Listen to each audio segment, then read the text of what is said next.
Hər vaxtınız xeyir, dəyərli izləyicilər. 28 iyun dəhşətli bir xəbərdir. Yekaterinburqda öldürülən azərbaycanlıların sayı 5-ə çatdı.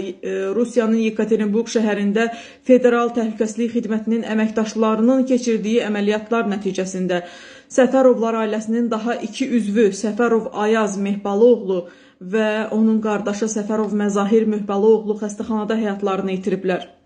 Bu barədə Səfərovlar ailəsindən məlumat verilib. Bununla da ötən gün baş verən basqın nəticəsində Səfərovlar ailəsində öldürülənlərin sayı 5-ə çatıb. Qeyd edək ki, ötən gün Rusiyanın Yekaterinburq şəhərində Federal Təhlükəsizlik Xidmətinin Azərbaycanlı Səfərovlar ailəsinin yaşadıkları müxtəlif ünvanlara keçirdiyi əməliyyat nəticəsində 2 nəfər qətlə yetirilib, 9 nəfər saxlanılıb. Əməliyyat zamanı qətlə yetirilən 2 qardaşdan biri Hüseyin Səfərov Azərbaycan, Ziyəddin Səfərov isə Rusiya vətəndaşıdır. Xatırladaq ki, ötən gün Rusiyanın Yekaterinburq şəhərində OMONçular tərəfindən 5 nəfər Hüseyin Səfərov, Ziyəddin Səfərov, Ayaz Səfərov, Məzahir Səfərov və Kamal Səfərov amansızcasına qətlə yetirilib. Allah rəhmət eləsin.